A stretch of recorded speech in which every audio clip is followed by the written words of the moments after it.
Welcome, and this is the Grassroots Education and Entertainment Network, your number one source of information, education, and entertainment. For honest, responsible, and dependable information, we stand supreme. To stay focused, inspired, and relaxed, choose green.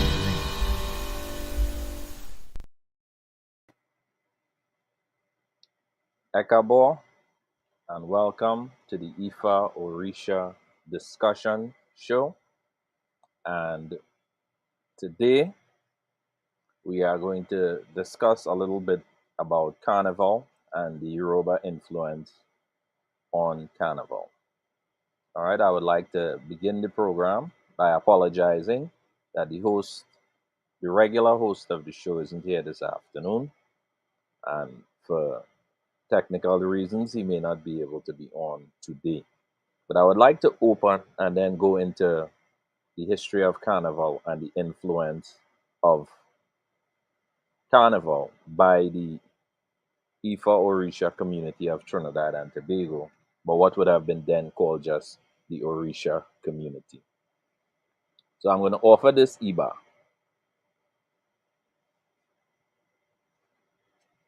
All right, Iba means reverence, and I'm going to pray or recite the Oriki in Yoruba. Iba Oludumare, Iba te rere kaye, Iba atiyo ojo, Iba atiwo orun, Iba ile ogere, afoko yeri, Iba oronmila eleri ipen, Iba igba ironmole ojokotu, Iba igba oronmole ojokosen, Iba okanle ni iriwo eromole, Iba koda, Iba sheda, Iba awo iya afi juaye, Iba igungun ile, Iba baba, Iba yeye, Iba olowo, Iba ojogbona, Iba yanifa, Iba to the element of space, Iba to the element of time, and Iba to the element of movement. Ashe, Ashe, Ashe. All right, now I'm going to delve a little bit into today's discussion, as normally we have Carnival around this time of the year. Carnival would have officially have been last Monday and Tuesday, right? But generally, members of our community are not fully aware of the influence that our community had on the development of Carnival. So today what I'm going to do is I'm going to look at a old paper that I wrote for the university that deals with the history of the influence of the Orisa community on Trinidad's Carnival. All right.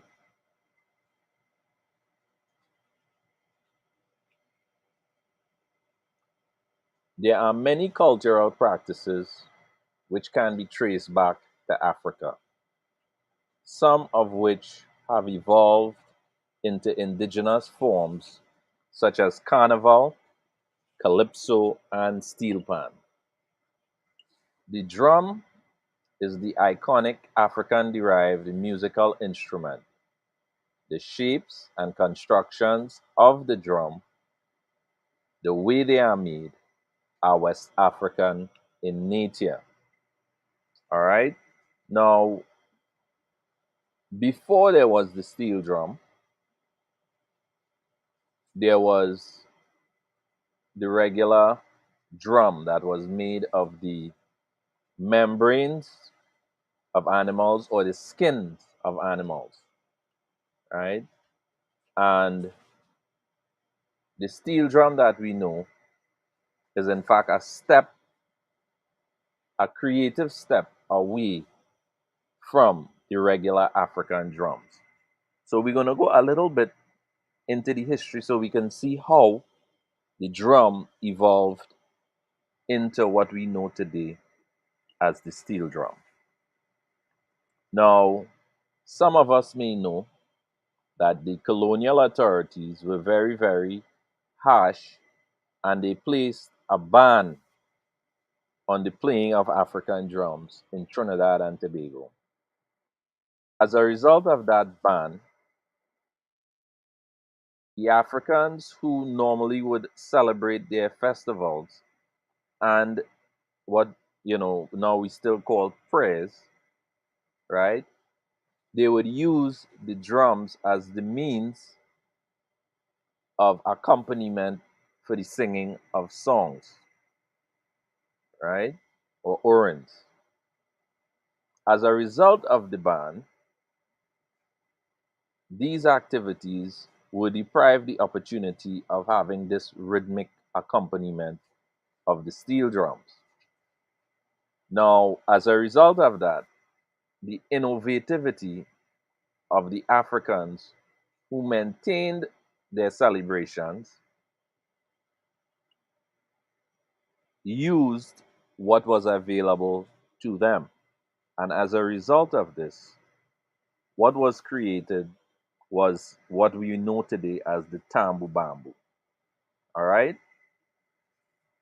Tambu bamboo is derived from tambu, a Congolese word for drum.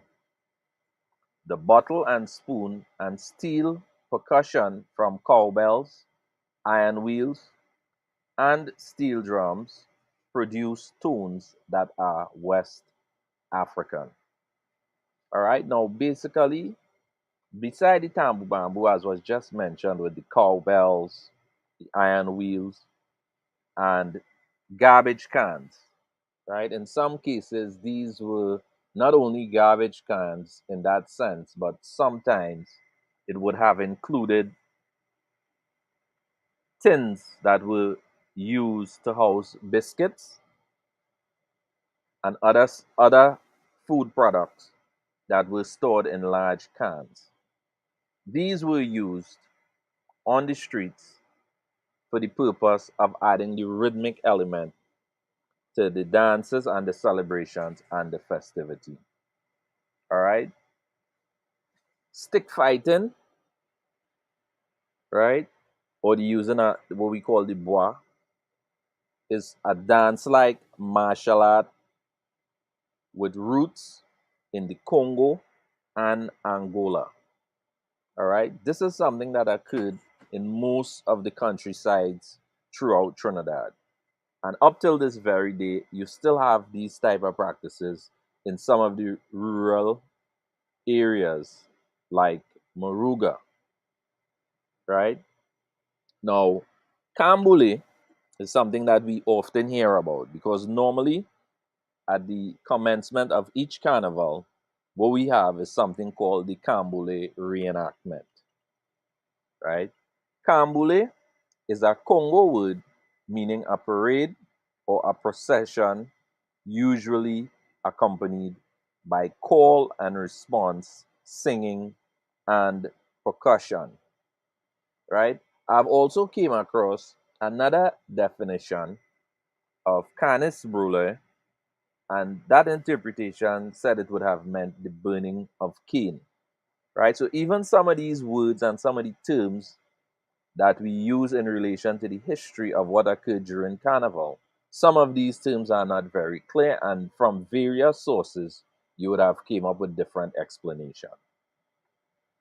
All right, now to continue reading, the idea of spirits being hidden behind masquerades, as well as having the body dabbed with paint or mud, is also an African practice.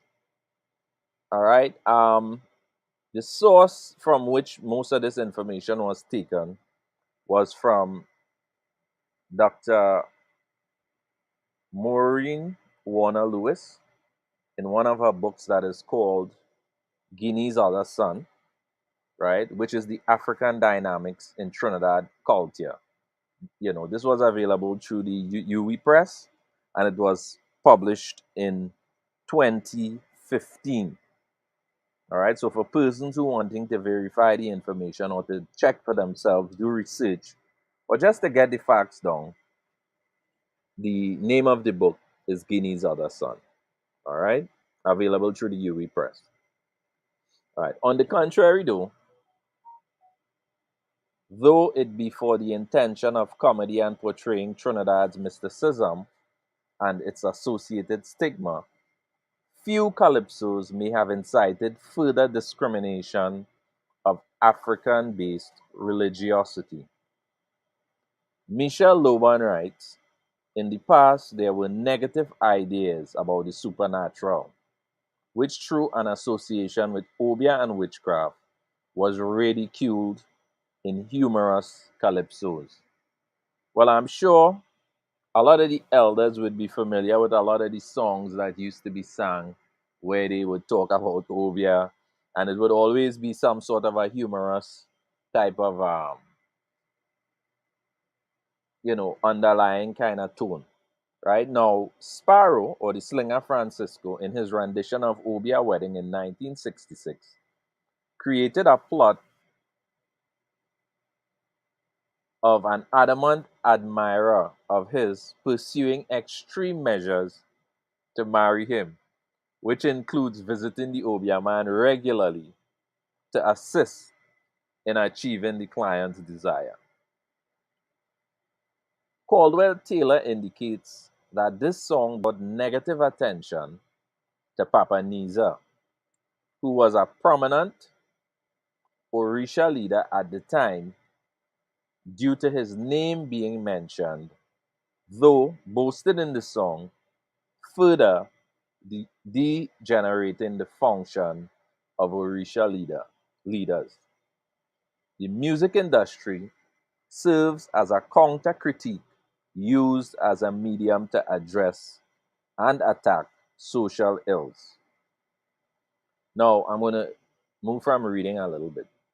Now, one of the things is many of the very old recordings of calypsos in Trinidad, if you were to get your hand or your ears where you can hear some of the old calypsos, you will discover some of them were sung in Yoruba, some were sung in French. And on most of the early recordings where you would actually have people singing in Yoruba, you would also find many of the songs that are up till today performed in many of the parleys being as recordings on those early records. All right? So let me go back to reading. The calypso genre, rendered by various icons, have addressed the taboo of Orisha in their work. In a time when this spiritism instilled fear into the citizens by a far greater extent than now. Singers such as Robert Nelson, known as Lord Nelson, Andre Tanka, David Rudder, Ella Andel, Hollis Liverpool, known as the Chogdas, Michael Osuna, known as Sugar Aloes, and Sandra Mellington, known as Singing Sandra, have all paid homage to the Orisha in various calypsos, usually beginning with a chant and used as a chorus. These calypsos not only condemned and highlight problems within society's framework, but also illustrated a deep pride in the Orisha and ancestrality. Respondents noted Orisha and West African ancestrality impacted Trinidadian culture. 60% identified the steel drum hailing from the Orisha yard, which supports Fulami's point on the national instrument emerging from Ogun worship and drumming, tying Trinidadian percussion to Orisha. The practice of adoption or grunting as a result of African hymns being prohibited during colonialism, to which songs were hummed at ceremonies, produced the beat for calypso and soca, also outlined by Adam Pascal on The Guardian, which reiterates Orisha's influence on the music genres. Now, what I just read is, I think, is well known. I'm moving away from the reading a little bit, right? One of the things with the colonial masters is they never really trusted the slaves to actually speak in their own native tongue. So a lot of restriction was placed on them speaking anything outside of English. All right. So these type of restrictions did not allow even for Africans during their spiritual practices to really use publicly or in the presence of any white person Yoruba. So what they did in most instances when they had any sort of a public activity is they would do the dubtion, which is just the humming, in the melody of the African songs, minus the words. So even if one is to carefully pay close attention to some of the actual melodies of some of the dubtion, you will also be able to identify some of the songs that we actually sing in the Pali up till today. All right. So now I'm going back to reading. The griot concept of Kaiso and Calypso was not recognized among the interrogated. This is the people who they interviewed, showing a possible portrayal of the lack of knowledge on the topic. All right. Now, I want to talk a little bit about what we know as a griot, or what today a lot of times the term we might hear is chantwell. Right. Basically, these were the individuals in West Africa who normally gave the history of their clan. They gave the mythologies for the young to be familiar with the stories of the tradition, as well as they also recalled many events that took place by many of their great kings, chiefs, and leaders. So the role of the griot is entertainment as well as it is education.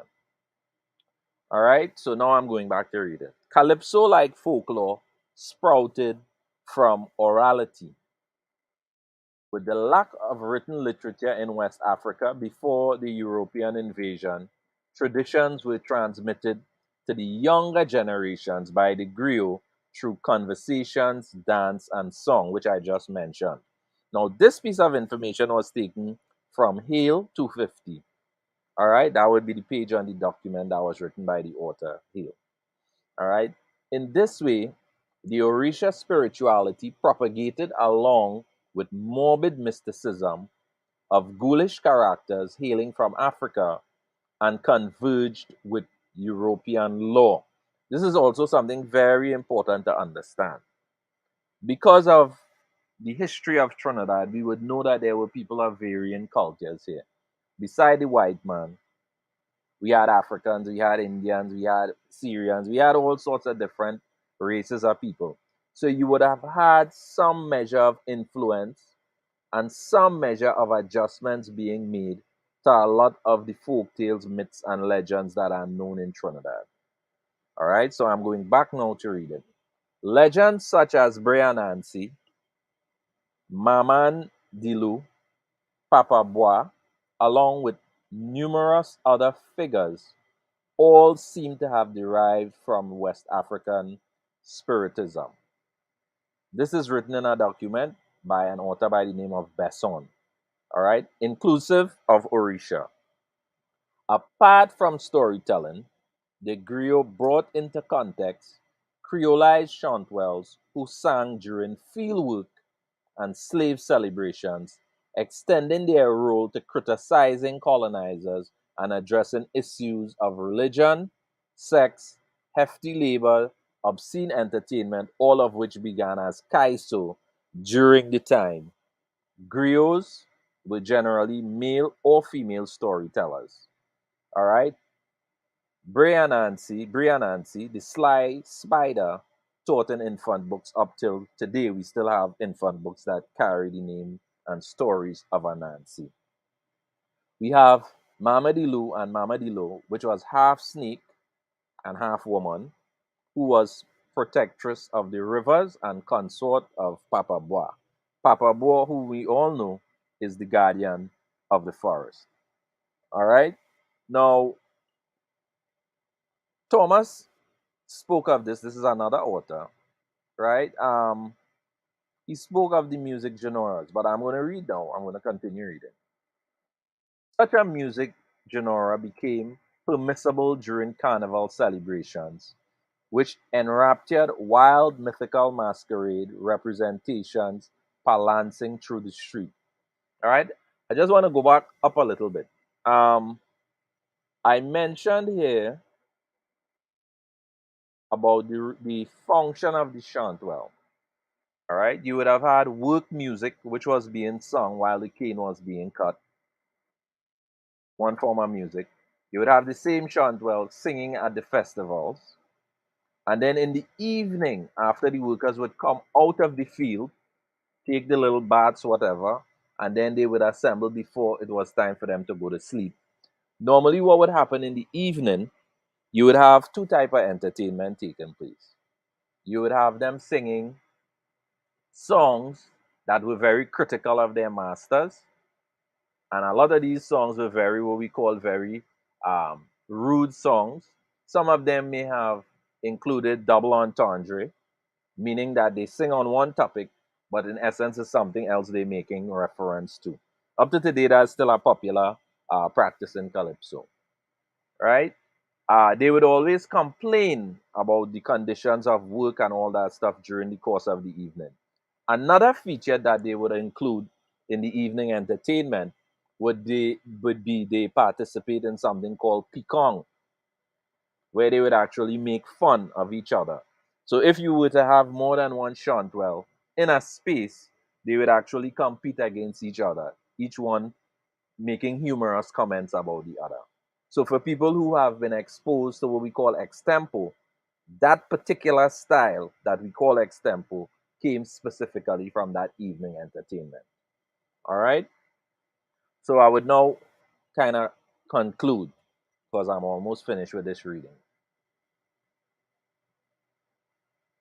Carnival's masquerade has been significantly influenced by Orisha culture, though disputed that it is mainly a product of European customs. Orisha leader Olodari Masatunji highlighted this in his bid to create an Orisha carnival band in 2001. All right, I believe the title of the band may have been To Meet, and it dealt with the sacred idea that was reintroducing what was lost and became absorbed into carnival, but he brought back the sacred concepts that were associated to many of the characters that has now become lost in carnival. Now, I mean, this is a subject I think I would probably have to bring Dario on the show maybe so we could have a full scale discussion about this band from 2001. But many of the characters, particularly the old mask characters, are definitely a great part of West African tradition, and many of them are still a part of the practice of many of the festivals in West Africa. All right, so I will close off here with the last three paragraphs. This point relates to the African and Creole participation in Carnival in the 1800s, bringing their folklore and tradition to life in Old Mass. Characters such as Jab Jab, Moko Jambi, embodying malevolent spirits, are residual features of West African spirituality that links with the Orisha and Kabbalah, observed by bats, dragons, and the midnight robber. All right, this is spoken about by Kenneth Lum in pages 188 and 89 in his book.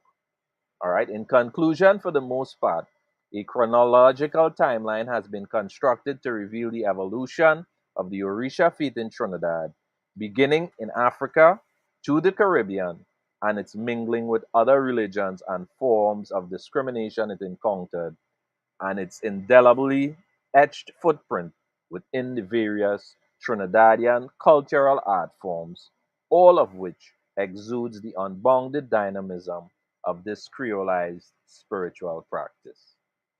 This sphere of musical oppression was also of great concern during the American calypso craze of the 1950s. Harry Belafonte was similarly accused of forcing his musical interest onto Trinidadian musical culture by singing and recording calypsos of Trinidad and Tobago. Okay, I want to mention this just in closing, that much of the changes that took place in the traditional form of calypso occurred in the 1950s when the US military had a military base in Trinidad. The focus was moved away from singing topics of social interest and calypsos that moved away, or calendar that moved away from stick fighting and all of this, in order to become more entertaining for the tourists. So as a result of that, the focus was shifted now to providing entertainment. So during the 50s, this tradition took a commercial form which brought about most of the changes, which we still see today, where we have all the wine and jam calypsos. All right, so in this, I would like to close off today's program and thank all the viewers for being with us this afternoon and taking in the Ifa Orisha tradition discussion. I would encourage all the viewers to like, share, and subscribe, and I would see you next week on the Ifa Orisha discussion program. And with that, I would say Odabo.